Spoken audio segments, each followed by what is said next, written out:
आज हमने पढ़ना है जो सबसे पहले हमारे पास है फ्रैक्शनल कैलकुलस। इससे पहले हमने जो स्टडी किया है वो हमारे पास हमने स्टडी की है क्लासिकल कैलकुलस, और क्लासिकल कैलकुलस में हम डेरिवेटिव्स फाइंड आउट करते थे nth डेरिवेटिव्स तक।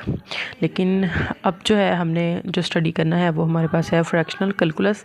फ्रैक्शनल जो कैलकुलस है इसमें हम जो डेरिवेटिव्स हैं हम पाई आयत डेरिवेटिव्स, पाई आयत ऑर्डर या 2.3 आयोटा रियल एंड कॉम्प्लेक्स आयत डेरिवेटिव्स, कोई भी रियल और कॉम्प्लेक्स ऑर्डर के डेरिवेटिव्स फाइंड आउट कर सकते हैं, या हम हाफ ऑर्डर डेरिवेटिव भी फाइंड कर सकते हैं। फ्रैक्शनल कैलकुलस जो है इसने हमारे लिए डेरिवेटिव को इजी किया है। इसमें हम हाफ ऑर्डर डेरिवेटिव्स, इसके अलावा पाई आयत ऑर्डर डेरिवेटिव्स और 2+3 आयोटा रियल एंड कॉम्प्लेक्स आयत डेरिवेटिव्स को फाइंड कर सकते हैं। तो सबसे पहले हम जाते हैं फ्रैक्शनल कैलकुलस की जानिब। क्या है, वी आर फेमिलियर विद, हमें पता है कि देखें हम जो है हमारे पास जो क्लासिकल कैलकुलस है उसमें हम dy/dx या d1/dx1 यानी कि first order derivative, second order derivative plus up to so on nth order derivatives find out करते हैं। और इसमें ये जो n होता है ये बिलोंग करता है ऑल नेचुरल नंबर में से, ठीक है। और ये कोई भी नेचुरल नंबर होता है, लेकिन हम जो फ्रैक्शनल कैलकुलस है इसने हमारे लिए ऐसे इजी किया है डेरिवेटिव लेना कि इसमें हम हाफ ऑर्डर डेरिवेटिव्स, पाई आयत ऑर्डर डेरिवेटिव्स या 2+3 आयोटा आयत डेरिवेटिव्स को फाइंड आउट कर सकते हैं।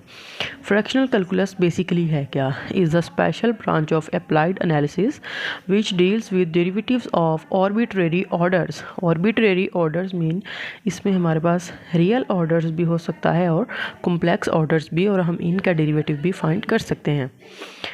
ग्राफिकली हम इसको अंडरस्टैंड कर सकते हैं। अगर हमारे पास y = x² है और ये है हमारा x एक्सिस और ये है हमारा y एक्सिस, तो इसके ऊपर y = x² हमारे पास क्या बनाएगा, एक पैराबोला, ठीक है। जब हम इसका लेंगे फर्स्ट डेरिवेटिव तो हमारे पास आ जाएगा 2x, और जब हम इसका लेंगे सेकंड डेरिवेटिव तो हमारे पास आ जाएगा 2। तो जो फर्स्ट डेरिवेटिव है ये ज़ीरो डेरिवेटिव है, ये फर्स्ट डेरिवेटिव है, और ये क्या है, सेकंड डेरिवेटिव। जो हमारे पास फर्स्ट डेरिवेटिव होगा तो वो हमारे पास एक स्ट्रेट लाइन आ जाएगी, और जो सेकंड डेरिवेटिव होगा वो हमारे पास एक्स एक्सिस के अलोंग एक स्ट्रेट लाइन को शो करेगा। फर्क इसमें ये है कि मोशन ऑफ कर्व्स, मोशन की हमारे पास ये थी पैराबोला थी, और जब हमने फर्स्ट ऑर्डर लिया डेरिवेटिव लिया तो हमारे पास एक स्ट्रेट लाइन आ गई, और जब हमने इसका सेकंड डेरिवेटिव लिया तो हमारे पास इस तरह से एक स्ट्रेट लाइन आ गई। यानी कि कर्व, इस कर्व को उसने किसी और फॉर्म में ट्रांसफ़र कर दिया। तो ये है हमारे पास फ्रैक्शनल कैलकुलस कि किस तरह से हम एक कर्व का ऑर्डर डेरिवेटिव फाइंड करके उसको, एक कर्व को ट्रांसफॉर्म करवा सकते हैं किसी दूसरी कर्व में। जैसा कि हमें पता है कि जो हमारे पास अगर फ्रैक्शनल फंक्शन हो 1 फैक्टोरियल फंक्शन हमारे पास होता है 1 फैक्टोरियल = 1। अगर nth फैक्टोरियल हो तो हमारे पास आता है, इसको एक्सपेंड हम करते हैं तो सीरीज़ आती है n × n-1 plus up to n, फिर आ जाएगा plus up to so on n × n-2 n-3 plus up to so on 3 to 1, फिर 2 फैक्टोरियल तो 1 × 2 = 2, 3 फैक्टोरियल 3 to 1 के इक्वल होता है तो ये 6 आ जाएगा, 4 फैक्टोरियल। इस तरह से हमारे पास सारी सीरीज़ जो है वो एक्सपैंड होती हैं, और ये जो n फैक्टोरियल है ये इसकी सीरीज़ है जो एक्सपैंड होती है।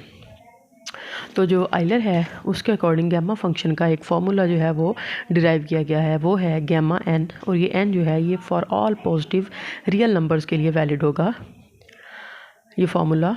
तो gamma n = integration 0 to ∞ e⁻⁻t t⁻n-1 dt। तो ये जो है असल में ये एक्सटेंशन है फैक्टोरियल फंक्शन की, इस फैक्टोरियल फंक्शन की ये क्या है, एक्सटेंशन है। ये वाला फार्मूला ये वैलिड है for all positive real numbers के लिए।